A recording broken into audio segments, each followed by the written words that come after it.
ଶାନ୍ତିକୁ ସଂସାରରେ ରଖିବା ପାଇଁ ଆଜି ଦିନଟି ହୋଲିକାଙ୍କ ନାମରେ ଏ ଉତ୍ସବଟି ପ୍ରାୟ ପାଳିତ ହୁଏ। ହୋଲି କହିଲେ ଆଜିକାଲି ଯେମିତି ଆଡ଼ୁ ସାଡ଼ୁ ରଙ୍ଗ ପକେଇ ଯେମିତି ହୋଲି ଖେଳା ହେଉଛି, ତାହା ଚର୍ମ ରୋଗର କାରଣ ହୁଏ। ଚର୍ମ ରୋଗରୁ ନିବୃତ୍ତ ହେବା ପାଇଁ ହେଲେ ହୋଲି ଖେଳର ଆବଶ୍ୟକ ରହିଛି।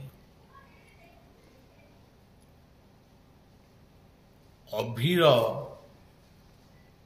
ଠାକୁର ଯେଉଁ ହୋଲି ଖେଳୁଥିଲେ ସେଇଟା ହେଉଛି ଅଭିର। ଅଭିର ମାନେ ଆଭିର ମୃତ ସୌରୀ ସ୍ୱୟମାନ ମୁଖାମୁଦ୍ର ପୀତାମ୍ବରା ସରସ୍ୱତୀ ସାକ୍ଷାତ ମନ୍ୱନ୍ତର। ଭଗବାନ କୃଷ୍ଣ ଥିଲେ ଗୋପାଳୁଣୀମାନଙ୍କର ଅତି ପ୍ରିୟ ଥିଲେ, କିନ୍ତୁ ଅନେକ ତାଙ୍କୁ ଭୁଲରେ କହନ୍ତି ଗୋପୀନାଥ, କହନ୍ତି ଗୋପୀକାନ୍ତ କହନ୍ତି, କିନ୍ତୁ ସେ ପ୍ରକୃତରେ ପ୍ରକୃତି ପୁରୁଷର କାନ୍ତ ସେ ନଥିଲେ।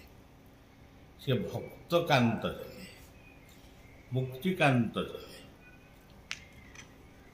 ଏଇଭଳି ଭାବରେ ତାଙ୍କ ଲୀଳା ଆରମ୍ଭ ହୋଇଗଲା।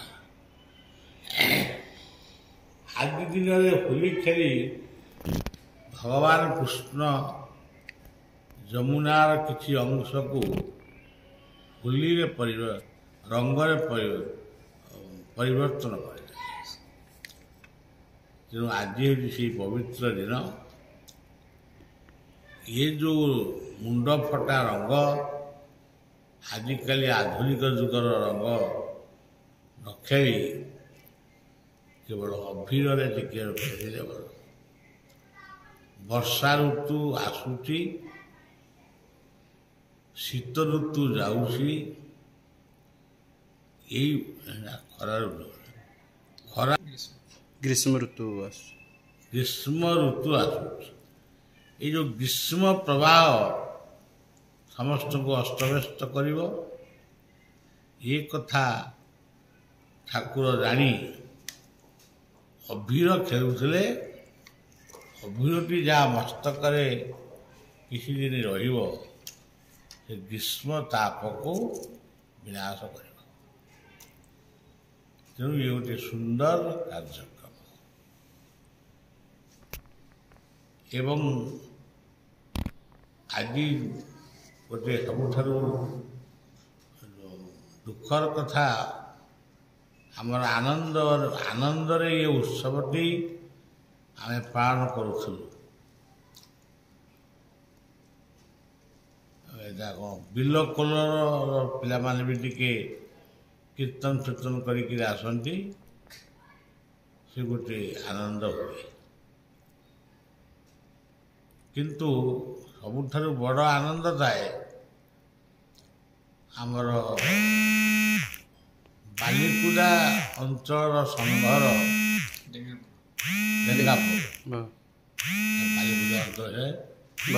ବାଲିକୁଦା ଅଞ୍ଚଳର ଅଗ୍ରଗଣ୍ୟ ସଂଘ ହେଉଛି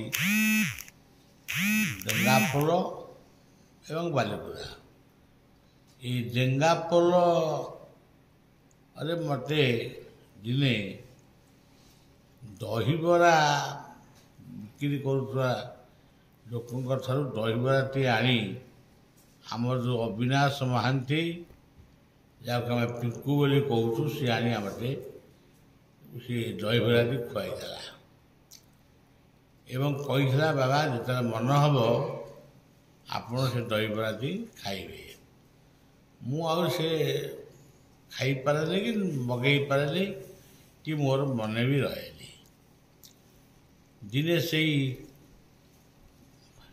ଡେଙ୍ଗାପୋଲର ବିଚ ଯେତେବେଳେ ଏଠିକି ଆସିଲେ, ଭଲ ଭାବରେ ପରିଚିତ ବା ଘନିଷ୍ଠ ହେଲେ ମୁଁ ତାକୁ ପଚାରିଲି ଦହିବରା ଗୁଡ଼ା କ'ଣ ତୁମ ସାଡ଼େ ବିକ୍ରି ହେଉଛି, ତୁମେ କ'ଣ ଆଣି ଚଖଉନା ଆମେ ଚାଖିବୁ।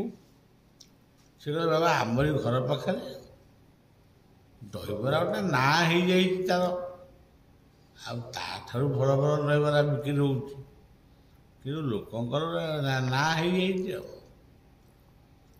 ଯାଉ ତାଙ୍କ ନାଁଟି ହେଉଛି ବିଚିତ୍ରାନନ୍ଦ, ଆମ ନାଁ ବି ହେଉଛି ବିଚିତ୍ରାନନ୍ଦ।